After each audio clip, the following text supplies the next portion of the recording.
Hi, I'm Keith Klaus, the Director of Admissions for the LCMS Floyd College of Medicine here at Washington State University. I would like to take a few moments to talk through engaging in a professional space. We believe there are two types of professionalism.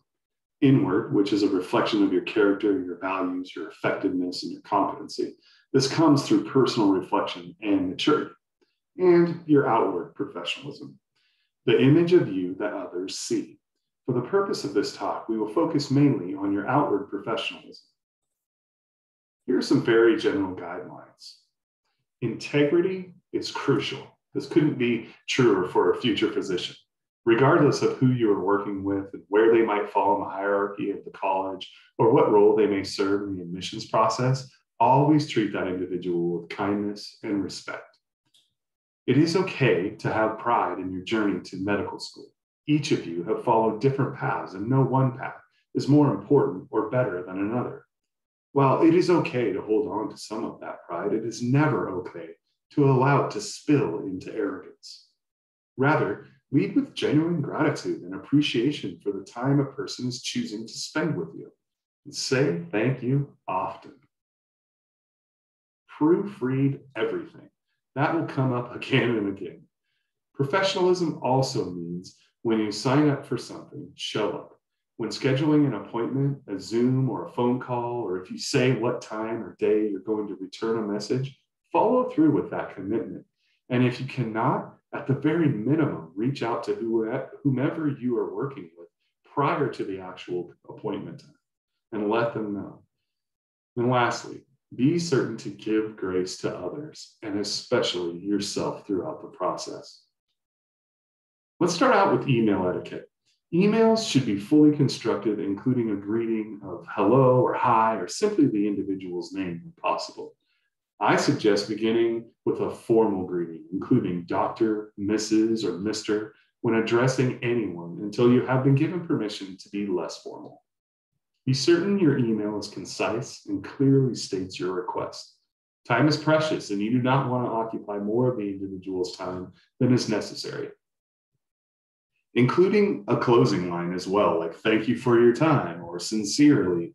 Be genuine in your closing remarks, but also proofread before you hit the send button. You can also save yourself a lot of frustration by checking your spam filters frequently and updating your allow settings in your email with the addresses of those schools you are working with. Much of the communication that comes from colleges will be in the form of email. Let's look at a few examples of some strong emails and one that's maybe not so strong, like this first one. There's a few things going on here. It is short and concise, which I like, but they don't really start with an appropriate greeting at all. They clearly didn't proofread, as they've even used the incorrect school. They addressed a whole different institution than the one that they were actually applying to. We're the Washington State University. So you need to know those kinds of things. And it's interesting how often that occurs. The other thing is you can tell they didn't do much research or try to find any of the answers out of the chute. They didn't even look into that. Whereas the second one is much more concise. Even though it's longer, it's more concise. And it has demonstrated research that they looked at what they were trying to find. They still had some questions, so that's an appropriate time to reach out with the question. They asked it directly, and they showed their appreciation for the guidance that they were seeking. And then this last good example is kind of a follow-up message. And again, they know what school they're applying to and talking with. They're still being formal in their communications and show appreciation once again. Another thing I want to talk about email is that we draft a lot of these in our phones. I know that I do, but we have to remember this is not a text message. So we're not using texting like characters or language or emojis. We want to make sure that we're proofreading once again, because I know autocorrect has gotten me into trouble on occasion. Let's talk a little more about voicemail. Now, this one's pretty straightforward. When leaving a voicemail, leave a number so we can return your call. Do not assume our offices have the same ID functionality, caller ID functionality that your smartphone does. When receiving a call, create a professional greeting for your inbox. You'd be surprised at some of the greetings we've come across over the years. Keeping your mailbox clear is also important. We would hate for you to miss an opportunity simply because your mailbox is full and we cannot leave you a message. A little about social media and professionalism. The themes are very much the same. Always be genuine, truthful, respectful, and kind. Consider what your likes and views say about you as a person and as a future physician. Ask yourself, can what I'm about to type, click through, or record hurt someone else? Am I prepared to engage in a conversation about these topics? I would ask that you work to remain as mindful as possible in this environment. When using platforms like Student Doctor, know that admissions officers are paying attention. They are a nice space for you to engage with your peers, but they should not be the sole source of your information. If you have a question, go to the source. Admissions officers want to help. Feel free to reach out to them when questions arise.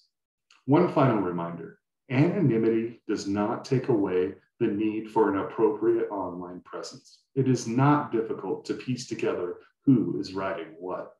Remember, you are showing the world who you are through these platforms. A little about letters of evaluation.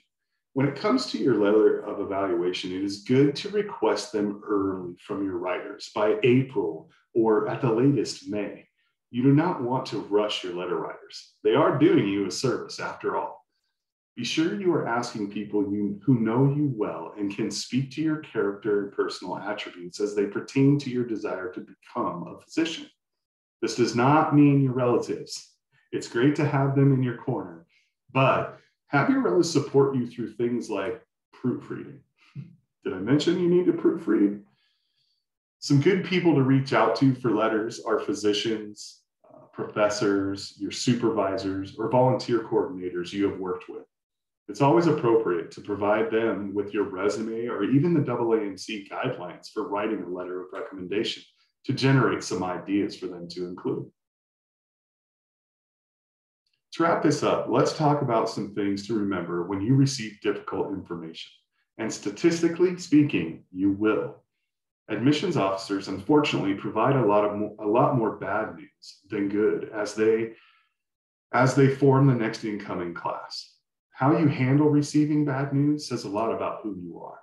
We know you may not be getting the news you want or expect, but lashing out at the admissions offices or going directly to the dean is not the appropriate response.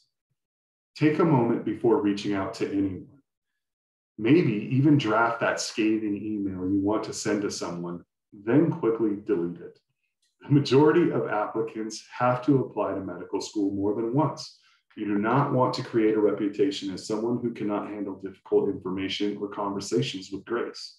Admissions offices, like our own, offer opportunities to receive feedback regarding the applicant process. So create an environment for yourself that is conducive to your growth and continued development. Again, reach out to those who are here to help, especially the admissions offices. We don't want to hurt them.